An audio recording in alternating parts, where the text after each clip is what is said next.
Right, here we have the partners in crime, the new horns and the old horns.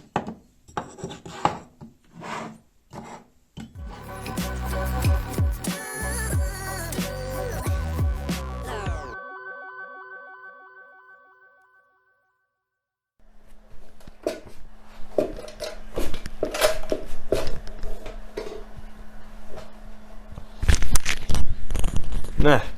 1 2 1 2, check 1 2.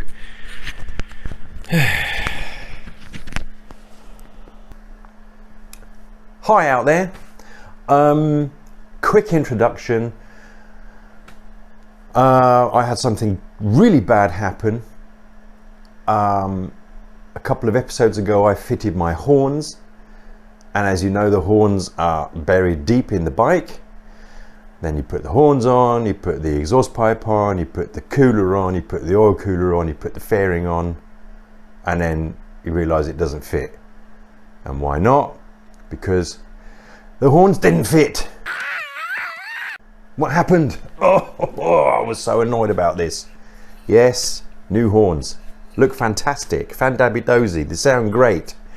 They have a similar diameter, but the problem is they are too fat. These have about 5 centimeter depth. The original have 3 centimeter depth.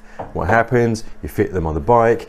The headers of the exhaust pipe butt up against that. They don't go in far enough. You can't get the cooler on. It's a knock-on effect. It's a disaster. So I had a slight disaster because once I'd realized that these were wrong or didn't fit, the whole front end was halfway on, well, almost completely finished. And it was only the last few bolts for the oil bracket, the old cooler bracket, that I realised this isn't fitting, so it all had to come back off again.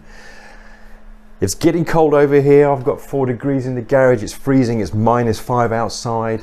Season's coming. I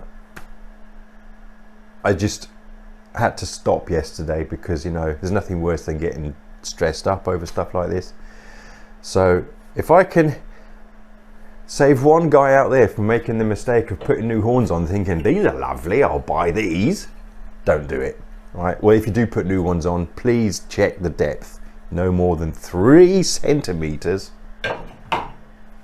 otherwise you're knackered. So that was just a quick intro. So I've had to go a few steps back to go forwards, and that's what I'm going to do today. I'm hoping to get the bike actually pretty much done today. I've got today off. I'm going to go for it. Hammers and tongs, here we go, guys. So just showing you what's going on here.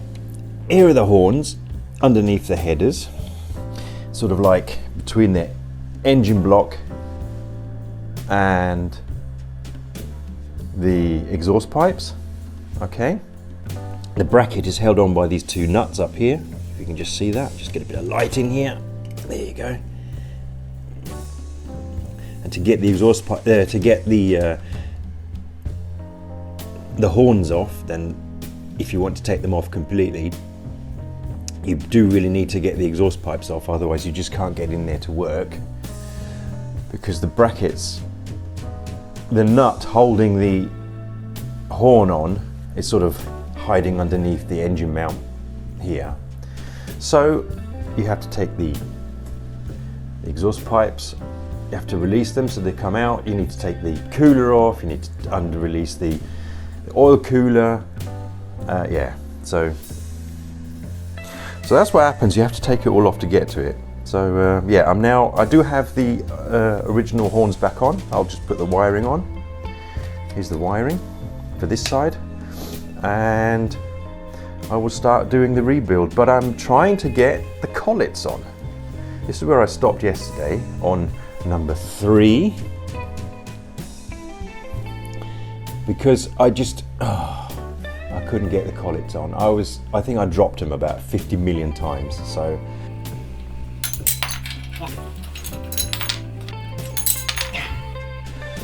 I'm gonna try and get everything fitted today. So here we go. Just a little quick information for you. These collets or brackets, they screw right up to the engine block like this. But what happens is when you are about 2 or 3 millimeters away and you think these are really tight, is that suddenly they'll go loose Now that makes you sweat because you think you might have stripped the bolt or broken the stud bolt, but what's actually happened is that the crush washer that you've put inside the engine block actually crushes up as it's screwing up to it, and it's not crushed, and it gets hard, and then suddenly it will crush, which is what it's supposed to do, and you will be able to screw it in a little bit more, and you think, oh my god, what's happened? But it's okay, it's no problem, it's just the crush washer is being crushed. You can carry on.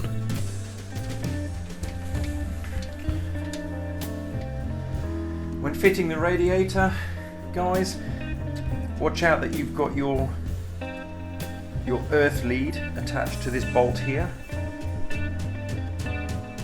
because the radiator is attached using these rubber grommets, and basically if you screw the radiator on, then there is no connection to the frame because you go through these rubber grommets, so anything like your temperature sensor isn't going to work because it doesn't have the ground it needs. So you need this ground cable to the frame, otherwise that won't work. So if you forget that, then none of your electrical components on here will work because there's no earth, because everything is attached using these rubber grommets, so there's no connection to frame to earth. So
So another quickie whilst we're on our journey here. We all know that problem with our choke, that just will not hold.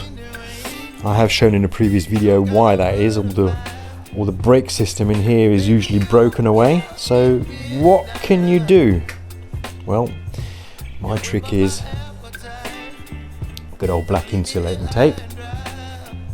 Undo the choke mechanism, put some black insulating tape on the bar, just so that it's literally at the edge, you don't see it then, and then it holds lovely. So I'll just show you that in quick time.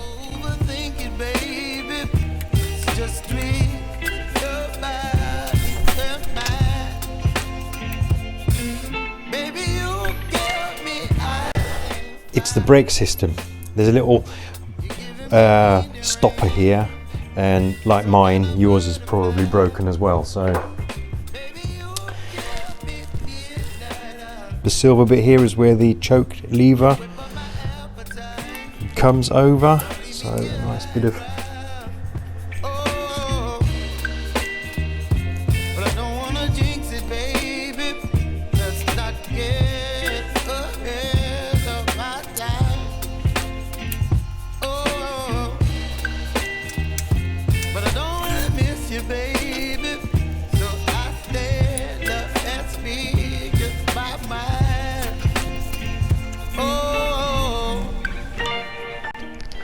so, and the insulating tape acts as a brake, and now it works fine in any position. And that's that.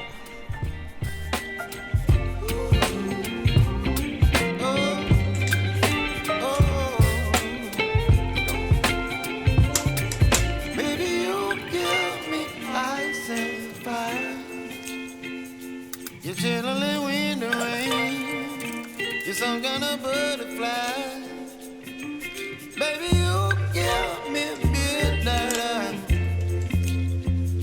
You whip up my appetite. Don't leave me here high and dry.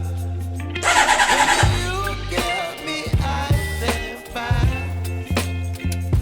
You're gentle and wind and rain. You're some kind of butterfly.